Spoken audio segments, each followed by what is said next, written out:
মোর বাঁধি স্বপ্নের ফেরিওয়ালাটা দিয়ে যায় জীবনে কুয়াশা ধোয়াটে পথ আলো আধারের সাথে খেলা চলেই যায়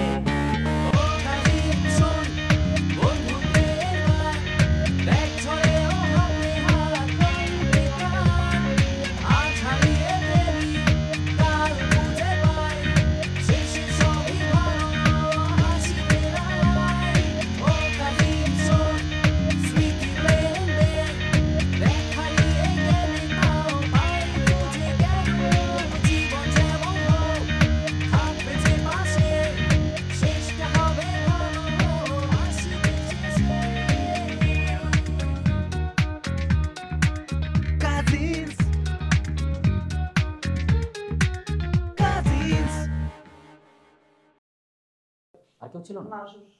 চল পড়াশোনা চল। একদম পিটাবো। বল আর কি ছিল? বল, এখনো সময় আছে, এখনো বল। রুশো, তুই মাধুবালারে দেখছিস? হ্যাঁ একদম ওর মতো না। তুই মার্লিন মনরো দেখছিস? আরে হ্যাঁ একদম ওর মতো। আরেকটা আমার গুরুত্বপূর্ণ শর্ত আছে, যতক্ষণ আমি আন্দালিপের বাড়িতে থাকবো বলা চলে যে ফুড ফরমেসের একজন ঠিকঠাক লোক লাগবে। বলার ক্রেজি। আমাকে কি পাইছিস তোরা? খেল না, আমি নাকি ওই নায়িকার ফুড ফরমাইশ করবো। নুনা আপরে তুমি বলতে আরো নাই। তুই না সে আগের মতোই। তাহলে আমরা কি করতেছি বলো? আমরা হচ্ছে এই শাড়িটা পরবো। হ্যাঁ, এই যে এই ফার্স্টের শাড়িটা পরবো। ওকে, এই কালারটা সুন্দর। দেখি বাকিগুলো। এগুলো একটু নরমাল কালার। না, এটাই ঠিক আছে, এটা পারফেক্ট। দাদা ভাইয়ের পছন্দ হবে একদম। না আমি যাবো না। শোন, ওই মেয়েকে না এখনই বাড়ি থেকে বের করে দে। কিচ্ছু পারে না, শুধু শুধু ভাব। আমার দাদা ভাইয়ের বাড়িতে থেকে আমাকে কিনা অর্ডার করে। এই আমি কোর চাকর? আস্তে শুনলে প্যারা আছে। আমি না হয় ছোট মানুষ, মানলাম। তোর এত অভিজ্ঞতা এই সিনেমা দেখার, সেটা দিয়ে তুই একটা স্ক্রিপ্ট লিখলি, কি বললো? ফালতু। তোর কি লজ্জা নাই? তোর কোনো ইগো নাই? ইগো দেখানোর জায়গা এটা? এটা তো ইগো দেখানোর জায়গা না। ঠিক আছে, কাজটা হোক, এটাই তো আসল। কি তুই যা ইচ্ছা তাই কর, আমি এসবের মধ্যে নাই। আমি ওই জমিদার নিয়ে চাকর হইতে পারবো না। তোকে তোকে চাকর হইতে বলে নাই। শোন, আমরা একটা কাজ করি, আমরা ওকে ইভ্যালুয়েট করি। হ্যাঁ, আর দেখ, ও যদি এই বাড়িটা বিক্রি থামাইতে পারে তাহলে কার লাভ? তোর, আমার। ও যদি ওর অ্যাক্টিং স্কিল দিয়ে দাদা ভাইয়ের মন জয় করতে পারে, দাদা ভাইকে ঠিক করতে পারে, তাহলে কার লাভ? তোর। অভিনয়টা করতে নাই পারে, যদি দাদা ভাইয়ের কাছে ধরা খায়, তখন কার লাভ? কে মাইর খাবে? কে গালি খাবে? আমরা, আমি, তুই। শোন রাকিব, এই জায়গা শোন, আমরা একটা কাজ করি, ওকে 2-1 দিন দেখি। আচ্ছা, একদিন আমরা মুনাকে একদিন দেখি। ও যদি অ্যাক্টিং স্কিল দিয়ে কিছু না করতে পারে তাহলে ওকে বাদ দিয়ে দেবো। তুই ডিসিশন নে। জানিস কেন? আমার ডিসিশনই ফাইনাল। হ্যাঁ, তোর ডিসিশনই ফাইনাল। আমি বললাম তো, তোর কসম, তুই যেটা বলবি ওইটাই হবে। ঠিক আছে, আমি ওর পারফরমেন্স দেখবো, তারপর আমি ডিসিশন নেব ওই প্রজেক্টে থাকবে নাকি থাকবে না। ঠিক আছে, তোর কসম, তুই যেটা বলবি ওইটাই হবে। তুই বললে আমি এই বাসা থেকে বের হয়ে যাবো। তুই এবার একটা কাজ কর, তুই গিয়ে ডাব নিয়ে, ঠিক আছে?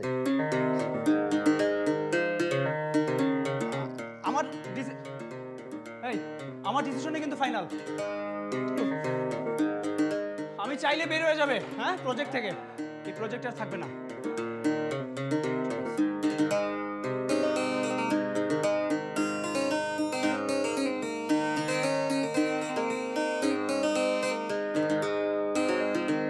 এই, আসসালামু আলাইকুম রাকিব সাহেব, কেমন আছেন? ভালো আছেন? আমাকে চিনতে পেরেছেন? আমি বেলাল দা এজেন্ট, রিয়েল এস্টেট কনসালটেন্ট। আচ্ছা, আশেপাশে ফুপু আম্মা নাই তো? জি না। আপনি আজকে আবার আসছেন? এই আপনি গতকালকে না দৌড়ানো খাইলেন, ভুলে গেছেন? আমাদের আসলে এরকম ছোটোখাটো বিষয়গুলো ভুলে যেতে হয়। আচ্ছা, যাই হোক, আমাকে মিষ্টি ম্যাডাম আসতে বলেছেন। উনি বলেছেন আমার সাথে আন্দালিব সাহেবের সাক্ষাৎ করিয়ে দিবেন। তা আন্দালিব সাহেব আছেন তো? আশেপাশে তো কেউ নেই, সবাই ছাদে বসে এখন মোনাকে নিয়ে ব্যস্ত। এখন যদি এই বেটাকে বোকা বানাই, কেউ জানতেও পারবে না। আমি তো কোনোভাবে এই দালালকে দাদাভাই পর্যন্ত পৌঁছাতে দিব না। অন্তত আজকে মোনার পারফরমেন্স দেখার আগ পর্যন্ত তো নাই। দাঁড়াও বেলাল দা দালাল, তোমাকে কালকে শুধু দৌড়ানো দিলাম, আজকে ভয় দেখিয়ে তোমার আত্মা শুকায় ফেলবো। কি হলো ছোট ভাই? জি, উনি বাড়িতেই আছেন মেডিটেশনে, মানে টানা 7 ঘন্টা উনি মেডিটেশন করেন, মাঝে মধ্যেই করেন। আপনি দেখা করবেন তো? আপনি গিয়ে ভিতরে বসুন, 7 ঘন্টা পরে যখন নামবেন তখন দেখা করতে পারবেন। আর দালাল ভাই, সরি বেলাল ভাই, আমি না গতকালকের জন্য আপনার কাছে খুবই সরি। 7 ঘন্টা পরে যখন দাদাভাই নেমে আসবে তখন আপনি মনে করে ওনাকে বলবেন আমি আপনাকে সরাসরি দুঃখ প্রকাশ করেছি। হ্যাঁ, বলবেন তো? নাকি আবার 7 ঘন্টা পরে ভুলে যাবেন? না না না না, অবশ্যই বলবো, অবশ্যই বলবো। কিন্তু উনি 7 ঘন্টা মেডিটেশন করার মানে কি? বড় বড় মানুষের বড় বড় বিষয় ভাই। উনি মাঝে মধ্যেই দীর্ঘ সাধনায় বসেন, জিনের সাধনায়। ওই জিন ভূত প্রেত, হ্যাঁ, ওই বাড়িটার প্রোটেকশনের জন্য। ছোট ভাই, এগুলো আমার কাছে না বললে অন্য কোথাও ট্রাই করা ভালো। এগুলো ওল্ড মডেলের, চলে না। তাই মিয়া, আপনি আমার দাদাভাইয়ের মেডিটেশনকে নেগেটিভ কমেন্ট করলেন কেন? আপনি জানেন আমার দাদাভাই কত বড় মাপের মানুষ? যার ঢাকার মাটিতে এরকম একটা বাড়ি আছে, তার কত রকমের শখ অভ্যাস থাকতেই পারে। আচ্ছা, আপনি এই ধরনের বাড়িঘর কেনাকাটা করেন, তাহলে তো এই ধরনের মানুষের সাথে আপনার উঠা বসা। আপনাকে নিয়ে কিন্তু আমার এখন সন্দেহ হচ্ছে, আপনি সত্যি সত্যি এজেন্ট তো, নাকি এই টাউট বাটপার? এই আপনি নকল এজেন্ট? হ্যাঁ, আরে আমি নকল এজেন্ট হইতে যাব কেন? আমি অবশ্যই অরিজিনাল এজেন্ট। হ্যাঁ, আপনি এটা ঠিক বলছেন, বিভিন্ন ধরনের মানুষের রুচির বিভিন্ন ধরনের বহিঃপ্রকাশ ঘটে। যেরকম আমি এক বড় লোকের বাসায় গেছিলাম বাড়ি কিনতে, যাইয়ে দেখি ওনার ড্রয়িং রুমের ভিতরে একটা সুইমিং পুল করা। সুইমিং পুলের ভিতরে উনি আফ্রিকান মাগুর চাষ করে। তারও বিচিত্র অভ্যেস। হ্যাঁ, থাকতে পারে, থাকতে পারে, দোষ নেই তাতে। কিন্তু ছোট ভাই, আন্দালিব সাহেব কি একদিন একটু নিয়মের ব্যতিক্রম? কি বললেন? নিয়মের ব্যতিক্রম? মানে আপনি বলতেছেন আপনার সাথে দেখা করার জন্য আমার দাদাভাই নিয়মের ব্যতিক্রম করে সাধনা ভঙ্গ করে আসবে? হ্যাঁ, অসম্ভব। বিষয়টা এরকম না যে উনি কখনোই তার ব্যতিক্রম করেন নাই, মাঝে মধ্যেই করছেন। কিন্তু এর পরের স্টেজটা আপনি সামলাইতে পারবেন না ভাই। এর পরের স্টেজটা কি? তাণ্ডব হয়, তাণ্ডব মানে তুফান উঠে, বুঝছেন? চারপাশে একদম বরবাদ করে দেয়, আর কখন যে নিজের মধ্যে নিজে জঙ্গলি হয়ে যায় বুঝতেই পারে না। হ্যাঁ, কি বলছেন ছোট ভাই? তার যদি এই ধরনের ব্যারাম থাকে তাহলে কিভাবে তার সাথে আমি বাড়ি বেচা কিনার আলাপচারিতা করব? আরে ভাই, আমরা আছি না? এই বাড়ি কি উড়ে যাইতেছে নাকি, নাকি ওইসব দখল করতেছে? আমরা আছি তো। আমি কালকে নিজ দায়িত্বে দাদাভাইকে বলবো যেন ওই সাধনা টাধনায় না বসে, কালকে এসে আপনি দেখা করবেন। মানে আমি বলতে চাইছিলাম, বুঝি রে দালাল ভাই, সরি বেলাল ভাই, বুঝি, কিন্তু কোনো উপায় নাই রে ভাই। আর এখন যদি আপনি নিজে রিস্ক নিয়ে দেখা করতে যান তাহলে আমি আপনাকে ঘরটা দেখাই দিতে পারি, কিন্তু তারপরে আমি দৌড়ে পালাবো। আপনার কিছু হইলে সেই দায় আমার না আর কি। না সেটা আসলে আমি তো এরকম তুফান তাণ্ডব বরবাদ করে তো কোনো লাভ নাই। আমি হচ্ছে সাইলেন্ট ক্লোজার, আমি চুপচাপ কাজ করতে ভালোবাসি। আসলে আমি ভালোবেসে মানুষের মন জয় করতে বেশি স্বাচ্ছন্দ্য বোধ করি, যেমনটা আমার করেছেন। জি জি, তাহলে আমি তো বসেন, ভিতর গিয়ে বসেন, 7 ঘন্টা পরে দেখা করেন। আর না হলে নিজে রিক্সে ওই যে ঘরে। না, আমি তার চেয়ে কালকের আসি না? হ্যাঁ, কালকের অপশনটা খুব ভালো। হ্যাঁ সেটা। আচ্ছা, আন্দালিব সাহেবের যদি মোবাইল নাম্বারটা? ওরে ভাই রে, বড় বড় মানুষের এমন ছোট ছোট নাম্বার থাকে না। যাই হোক, আমার একটু দোকানে যেতে হবে, ডাব নিয়ে আসতে হবে।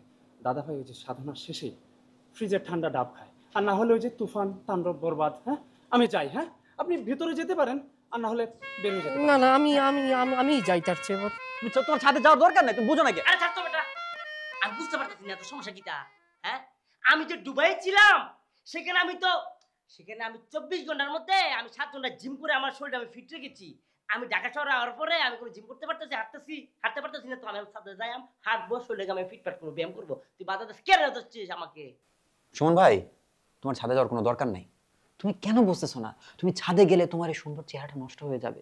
তোমার চামড়ায় ইউভি রে এর কারণে এরকম এরকম এরকম রেত দাগ পড়ে যাবে। তোমার চামড়াটা যদি কুমিরের মতো হয়, তোমার কেউ পছন্দ করবে?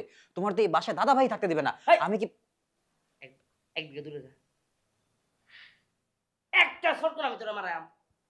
তোমার রোদে ভয় দেখাচ্ছিস কেন? আমি কোথায় আসছিলাম? আমি ডুবাই ছিলাম। ডুবে আমি 24টা ঘন্টা টাটা ভাঙা রোদের মধ্যে থেকে আমি ওখানে কাজ করেছি। আমার অভ্যাস আছে। আর তুই আমার বাংলাদেশের দরদাস বেটা। হ্যাঁ, আমার অভ্যাস হয়ে গেছে গা। আমার ভিটামিন ডি দরকার, আমি সাথে যাইম। তুই যাবি আমার লাগে? তুই যাই কিনা করবি? তুই পোল্ট্রি মুরগি রে, টিকতে পারবি না। আমি এখন যাবো, সেখানে রোদ শুকাবো, হাঁটবো, ব্যায়াম করবো, ঠিক আছে? বাজে সুমন ভাই, তুমি বুঝতেছো না কেন? ছাদে গেলে প্যারা আছে, ছাদে যে রোদ, ওই রোদ তো তোমার গায়ে হবে না। দুবাইয়ের রোদ আর ঢাকার রোদ তো এক না, ডিফারেন্স আছে। এখানে মেলানিন বেশি, ইউভি বেশি। তুমি কি যে প্যারায় পড়বা, তোমার কোনো আইডিয়া নেই। সুন্দর চেহারাটা সুমন ভাই, তোমার সুন্দর চেহারাটা নষ্ট হয়ে যাবে, নষ্ট হয়ে যাবে, বোঝো না কে? রসিয়া, আর কেন জানি কিছুটা সন্দেহ হচ্ছে তোকে। কি লুকাচ্ছিস আমার কাছ থেকে? কত চেরা গাছ। সুমন ভাই, আমি তোমার যতটা বোকা ভাবছিলাম, ততটা বোকা না, বুঝছো? তুমি তো হেভি চালাক আছো। কাইন্ড হচ্ছে কি জানো, তোমার জন্য একটা সারপ্রাইজ আছে। সারপ্রাইজ। সারপ্রাইজ কি তা? এই সারপ্রাইজ বলে দিলি কি সারপ্রাইজ? আমি বলবো না, আমি কিচ্ছু বলবো না, দাও। ক ক। আরে না তো, আরে বাদ দাও, আমি বলবো না, আমি বলবো না, দাও। সেদিন তুমি একটা মেয়ে দেখছো না? ও হ্যাঁ, মায়া দেখছি তো। কি একটা মেয়ে আমার পছন্দ হয়েছিল তো, কি ছিল না? আরে নামটা মুখগুলো বাদ দাও, আমারও মনে নেই। ও তো অ্যাক্টিং করে, বুঝো না? ওর তো প্রফেশন আলাদা, তোমার সাথে নাও মিলতে পারে। ওই মেয়ের আমার বয়ফ্রেন্ডও আছে, আমি শুনছি। কাহিনী হচ্ছে, আমার ইউনিভার্সিটিতে আর একটা মেয়ে আছে, হেবি সুন্দর। তোমার সাথে যা মানাবে না, তোমার আর ওর চেহারা কাটিং অলমোস্ট কাছাকাছি না হইলেও ও অনেক সুন্দর। বুঝছি তো। মায়ের নাম কি রক, বয়স কত, আর মোনা ইংরেজি জানে? কোয়েশ্চেন পড়িলা? সুমন ভাই, she can talk English, she can walk English, she can breathe English. তুমি তো মেয়েটা দেখতে চাও না? তুমি দেখতে চাও না? তোমার মধ্যে এক্সাইটমেন্ট আছে না? তুমি দেখতে চাও না? তুমি একটা কাজ করো, চলো ছাদে যাই। কেন? আরে চলো ছাদে যাই। আরে চলো ছাদে যাই। তুমি চট করে বলো, আমি তোর ভাই না? ভুলে যাচ্ছিস কেন তুই? হ্যাঁ, আমি যদি এখন ছাদে যাই তোকে নিয়ে, তাহলে কি হবে আমাদের? কি হবে আমাদের? আমরা তো দুজন মিলে সেখানে গিয়ে কালো ছাই হয়ে যাবে। পরে আমাদের কি বলবে? Black demon. পরে তোমার ভাবি, তোর ভাবি কি বলবে? যে একটা কালো জামা নিয়ে ভাবি পছন্দ হয় না, তুই চাচ্ছিস তুই নিজে অপমান হবে, আমাকে অপমান করতে। আমরা এখন ঘরে বসবো, ঘরে বসে ভাবিটাকে দেখবো, সমস্যা নেই। আসুন রাতে আমি তোকেই খাওয়াবো, হটডগ খাওয়াবো। হ্যাঁ, হটডগ খাওয়া বুঝবো? আরে বাদ দাও। সুমন ভাই, দুবাইতে কি করতে বলো তো?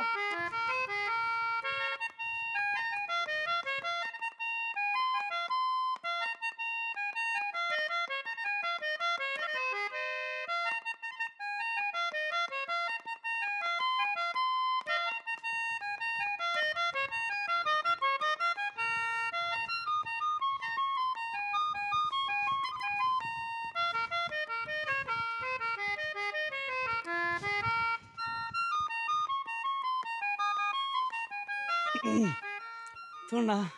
রাকি, তুমি এখানে? হ্যাঁ, আমি এদিক দিয়ে যাচ্ছিলাম। ওই যে আমার সামনে দাদা ভাইয়ের বাড়ি, তো হঠাৎ করে দেখলাম তুমি রাস্তায় এইভাবে দাঁড়িয়ে আছো, কষ্ট করছো, তাই তোমার জন্য একটা ডাব নিয়ে আসলাম। তুমি তো একটুও বদলাওনি, এখনো আগের মতো নাটক করো। না না, কি বলো তুমি? তুমি চলে যাওয়ার পর থেকে আমার লাইফ থেকে না সব কিছু চলে গেছে, সব দূরে চলে গেছে। তো আমি চলে যাওয়ার পর থেকে তোমার লাইফ থেকে কি কি চলে গেছে? এই যে খাওয়া দাওয়া, ঘুম, সুখ, শান্তি সব। তুমি জানো রাতের বেলা না আমি সিলিংয়ের ফ্যানটা দেখতে দেখতেই রাত পার হয়ে যায়, সকাল হয়ে আসে, আর সবসময় শুধু তোমার কথাই ভাবি। হইছে হইছে, আর মিথ্যা বলতে হবে না। যেখানে যাচ্ছিলে যাও, সাথে তোমার ডাবও নিয়ে যাও। আরে না না, ডাবটা আমি তোমার জন্য নিয়ে আসছি। শোনো, তুমি ডাবটা খাও আর মাথাটা ঠান্ডা করো, তারপর আমরা 2 মিনিট কথা বলবো। আমার তো মনে হয় না এটা তুমি আমার জন্য কিনছো, কারণ এখানে এসে দাঁড়াইছি আমি বেশিক্ষণ হয়নি, মাত্র 2 মিনিট হয়েছে। আমার তো মনে হয় এটা তুমি তোমার কোনো কাজিনের জন্য আনছো। না না, এটা আমার জন্য নিয়েছিলাম, তোমাকে দাঁড়িয়ে থাকতে দেখে তাই তোমার কাছে নিয়ে আসলাম। আর আমি কাজিনদের জন্য কেন নিয়ে আসবো? তুমি চলে যাওয়ার পর আমার কারোর সাথে ভালো কোনো সম্পর্ক নেই। আর শোনো, তুমি চলে যাওয়ার পর আমি আমার কাজিনদের খুব হারে হারে চিনতে পারছি। তুমি বিশ্বাস করো আর নাই করো, তুমি চলে যাওয়ার পর থেকে ওদের সাথে আমার কোনো সম্পর্ক নেই। তাহলে কি তুমি এই বাসা ছেড়ে দিছো? কি বলো তো তোর না, ওই ফ্রি খাওয়া দাওয়া কাপড় চোপড়ের কারণে আমি না বাসাটা ছাড়তে পারি নাই, না হলে আমি কবে ছেড়ে দিতাম। আমি জানতাম কোনো কিছুই বদলায়নি। না না তোর না, তোমার ধারণাটা না ভুল। সেদিনের রাকিব আর আজকের রাকিবের মধ্যে অনেক ফারাক। আমার শরীরটা পড়ে থাকে ওই বাড়িতে, আর মনটা পড়ে থাকে আদারে বাদারে তোমাকে খুঁজে। জানো, ওই বাড়ির কারোর সাথে আমার কোনো কথাই হয় না। তুমি তো অনেক সুন্দর হয়ে গেছো তোর না। জানো, আমি না প্রতিদিন ভাবি যদি রাস্তায় এইভাবে তোমার সাথে আমার দেখা হয় তাহলে আমি কি কি কথা বলবো, কিন্তু দেখো আজকে তোমার সাথে দেখা হওয়ার পরে না আমার সব কিছু গুলিয়ে যাচ্ছে। তুমি আমাকে কেন ছেড়ে গেলে তোর না? তোমাকে আমি কত ভালোবাসি, তোমাকে কত ফোন করি, তুমি ফোনটা পর্যন্ত রিসিভ করো না। আমার কত শখ ছিল তোমাকে নিয়ে রাস্তার ধারে হাঁটবো আর আইসক্রিম খাবো আর গল্প করব। আইসক্রিম? হ্যাঁ আইসক্রিম। শোনো, আমরা মিষ্টি মুখ করে না আমাদের সম্পর্কটা ঠিক করে নি। আজকে রাতে কি করছো? চলো না ডিনার করি, ওই যে ওই রেস্টুরেন্টটায়। তুমি যদি এই ডাবটা রিসিভ করো তাহলে আমি মনে করব তুমি আমাকে মাফ করে দিয়েছো। প্লিজ তো না, প্লিজ প্লিজ। তুমি অনেক ছ্যাবলা, কিন্তু তোমার মতো ছ্যাবলা দ্বিতীয়টা নেই। আচ্ছা, তাহলে কি আমি ধরে নিতে পারি যে তুমি আর আমি মিলে আইসক্রিম খাচ্ছি, গল্প করছি? এতক্ষণ ধরে তো একই কথা পেয়ে গেছি, গল্প তো করছি, দেখা হয়। দেখো, তোমার সাথে তো দুবাইয়ের গল্প করতে ভালোই লাগে। দুবাইয়ের কাহিনীগুলা মজা লাগে তোমার মুখ থেকে শুনতে। বলো না কি করছো দুবাইতে? দুবাইয়ের গাছপালা কয়টা, বালু কয়টা গাছে, কিতে কিতাতে সবই তো তোর কইছে, আর কতগুলো বলবি? সুমন ভাই, বিদেশ তো আমি কখনো যাই নাই, এজন্য তোমার থেকে শুনতে ভালো লাগে। তুমি বোঝো না কেন? রসু, এটা এমন কোনো ভালো লাগার জিনিস না ভাই। আমি আছি তো, আমি বুঝি, বুঝছস? প্রবাসী জীবন তো কতটা কষ্টের। সারাদিন কাম কাজ করে আনার পরে বাসার যে ফিরি না, কোনটা ফুরিত মুখ দেখতে পাই না, অনেক ইচ্ছা করে ভাই।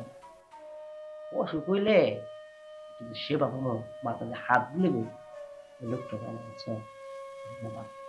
সুমন ভাই, টাকার তো অভাব নেই, চাইলে তো তুমি বছর পর বছর দেশে এসে ঘুরে যেতে পারো। এর কথা বুঝছিস না ভাই? বাপ মা অনেক কষ্ট করে তাকে ছেলে ফেলে বিদেশ পাঠায়, অনেক বড় আশা নিয়ে আমার, বুঝছো? স্বপ্ন পূরণের আশা। বাপ মা তো পাঠায় দিয়ে দায়িত্ব শেষ, এরপরে দায়িত্ব দেখা জানো ছেলের নাম প্রবাসী নাম যাই না এত দেখা বিশ্বাস কর ভাই, সারা মাস এত খাটাখাটনি ঘুরা দেখছে এটা ভাই, বাড়ির খরচ দিয়া, নিজের খাওয়ান টান খরচ দেওয়ার পরে না, 2 বছর পরে যদি বাড়ি থামো, ও রিটার্ন টিকিট টেড কারোর কাছে থাকে না, তো কষ্ট করতে হয় আপনি। এই যে ধর ঈদ যায়, সান যায়, বৈশাখ যায়, জ্যৈষ্ঠ যায়, কত কিছু উৎসবের দিন যায়, ইচ্ছা থাকার শর্ত না আমরা আইতারি না। কি লেগে জানো? পরিবারের চিন্তা হবে। মাঝে মাঝে না রাইতে অনেক কষ্ট হয়, তবে সবার কথা, বাপ মার কথা মনে পড়ে, নিচে তাকে স্বপ্ন নাই পারি না। ওই যে বাপ মার স্বপ্ন এত ত্যাগ করে পাঠাইতে চাটা তুষি করতে হইবে, খরচ চালাইতে হইবে, এই লঙ্গ প্রবাসের জীবন। তারপরে না আমরা বাপ মারে বা পরিবারে বুঝতে দিই, বুঝছো? এই লোক প্রবাসের জীবন। একটা কথা মাথা রাখ ভাই, যে দেশে ইনকাম বেশি ওই যে খরচও বেশি। সারা মাস কষ্ট করে যে টাকা কামায় আর থাকে না রে মাস শেষে। মাঝে মাঝে রাইতে না চস কান্দ না হে বাবার দেয় লেগে, কিন্তু কিছু করানো থাকে না, কারণ যদি তখন দেশে চুলাই তখন তো পরিবারের লাগে কিছু করতে পারতাম না। প্রবাসের জীবনটা অনেক কষ্ট রে ভাই, না মাথা থেকে ফালাই দে। সুমন ভাই, ভাই 2 বছর পর ডুবাইতে আইসি, তোর তো অনেক আশা ছিল যে ভাই তো অনেক কিছু নিয়ে আয়, কিন্তু ভাই অনেক চেষ্টা করছি রে, টাইম নিতে আইসি, তুই মনে করিস না। সুমন ভাই, আমরা কিচ্ছু চাই না, কোনো গিফট চাই না, আমরা খালি আমার ভাইটারে চাই। তোমার কসম সুমন ভাই, শুধু আমার ভাইটারে চাই। আচ্ছা আমি আমার রুমে যাই, বুঝছো? আজকাল বাচ্চাকে দেখতাম না, তুই তোর যে কাম করতে থাকি কাম কর, পড়াটা করিস না, বুঝছো? পড়াটা করিস, জীবন অনেক ভালো হবে।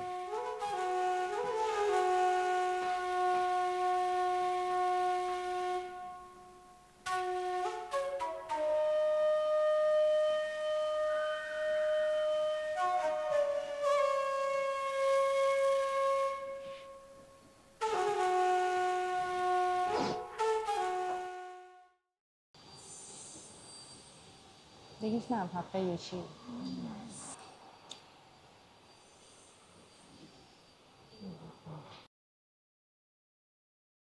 30 মিনিট 30 মিনিট হয়ে গেছে, আমি একটা ডাব চাইছিলাম, কোনো বিয়ের গয়না চাই নাই। চলো না মুনা, এই ফাঁকে আমরা কস্টিউমটা ট্রায়াল দিয়ে ফেলি। তুমি কি কানে কম শোনো? আমি না বলছি ডাব খাওয়া ছাড়া আমি কোনো কিছু করব না। আরে না না মোনা, ওরা তো আসলে ডাব আনতেই গেছে, হয়তোবা আশেপাশে ভালো ডাব পাচ্ছে না, তাই একটু সময় নিচ্ছে। হ্যাঁ, আমি একটু কল দিয়ে দেখছি কেমন। আমরা একটা কাজ করি, আমরা কস্টিউমটা ট্রায়াল দিই, সাথে মেকআপটা করে ফেলি, তার মধ্যে ডাবটাও চলে আসবে। টাইম সেভ হবে।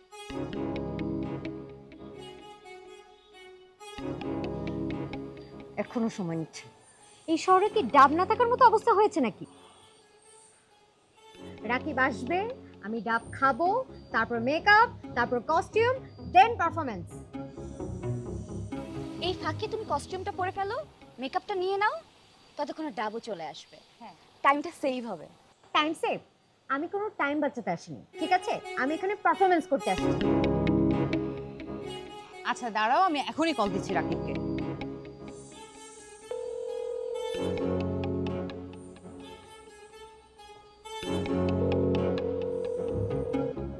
স্পিকারে দাও, স্পিকারে দাও। স্পিকারে দিব? হ্যাঁ। আমি আসলে না সারা বাড়িতে কাউকে খুঁজে পাচ্ছিলাম না, তাই ভাবলাম আপনার সাথে একটু গল্প করি। আপনি কি ব্যস্ত? না আমি ব্যস্ত না, এই যে আমি ধরো এই যে শোনে ইলিয়ানা, তুমি যদি না জেনে থাকো তাহলে এখন জেনে নাও। মোনার চুল বাঁধার আগে না মোনার মাথাটা ঠান্ডা করতে হয়। আমি চেয়েছিলাম ডাবটা খাবো, ডাবটা খেয়ে মাথাটা ঠান্ডা করবো। আমি ওই বাড়ির সবচেয়ে ছোট তো, আর তুমি তো জানোই আমি কত সহজ সরল, আর আমি কাউকে মানাও করতে পারি না। সেই সুযোগ নেই আমাকে ব্ল্যাকমেলটা করে। অবশ্যই জীবাণু থাকে, এর মধ্যে কি থাকে? এর মধ্যে পারদ থাকে, সীসা থাকে, তারপর ধরো আর্সেনিক থাকে। এগুলো কি হয় ধীরে ধীরে ধীরে আমাদের শরীরের ভিতরে ঢুকে যায়।